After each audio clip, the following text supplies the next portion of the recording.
শোনো, ভালো করে পড়াশোনা করো। স্কুল থেকে তো শুধু তোমার নামে কমপ্লেনই আসছে। শুধু কমপ্লেন আসছে, হরলিক্স বনবিতা আসছে না। ওমা, ভাবছি বিয়ে করব, তা পালিয়ে বিয়ে করব না বিয়ে করে পালাবো? তোরে কি আমি ছিঁড়া জুতো দিয়ে মারবো, না মারতে মারতে জুতো ছিঁড়ে ফেলবো?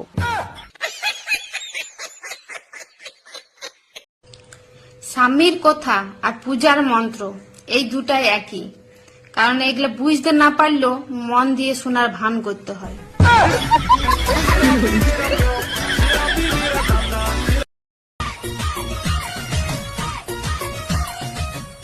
ওই হ্যাঁ। ওই ছেলেটা আমার দিকে কিভাবে তাকাচ্ছে? কে ওই ছেলেটা? হ্যাঁ। আরে ও তো ভাঙ্গিয়ালা, ওই জন্য ভাঙ্গি জিনিসের দিকে তাকাচ্ছে। একটি কথা সত্যি, বরের সঙ্গে ঝগড়া করে যে শান্তিটা পাবে, সেই শান্তিটা মথুরা, বৃন্দাবন, কাশী, হরিদ্বার কোথাও ভুলতে পাবে নাই।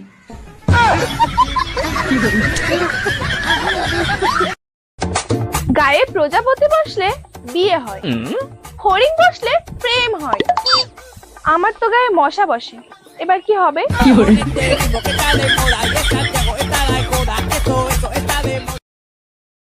মাঝে মাঝে ভাবি, দেশে তো 16 কোটি মানুষ, প্রত্যেকে 1 টাকা করে আমাকে দিলে কি ক্ষতি হতো। আমি পারি না, আর পারি না। আমার শাশুড়ি ভেবেছিল রূপে লক্ষ্মী আর গুণে সরস্বতী একটা বৌমা আনবে, কিন্তু উনি ফাইনালি রূপে আলো আর গুণে ঢেঁড়স মার্কা একটা বৌমা পেয়েছে।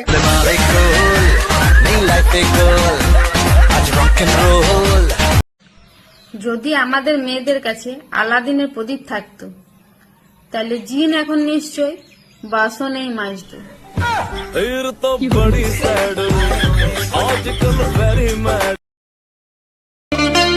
হঠাৎ করে প্রেমে পড়ার থেকে ধপাস করে কাদায় পড়ে যাওয়া অনেক ভালো।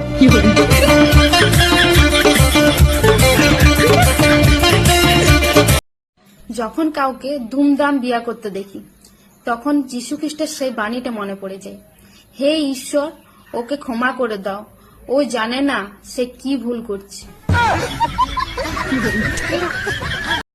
যখন কাউকে ধুমধাম বিয়া করতে দেখি, তখন যীশু খ্রিস্টের সেই বাণীটা মনে পড়ে যায়, হে ঈশ্বর, ওকে ক্ষমা করে দাও, ও জানে না সে কি ভুল করছে। জানো, বিয়ের আগে আমি শিব ঠাকুরের পুজো করতাম, তাই আমি একদম শিবের মতনই বর পেয়েছি। আমি তো কোনোদিন নাগপঞ্চমী করি নাই বিয়ের আগে, তাহলে আমি তোমারে পেলাম কিভাবে?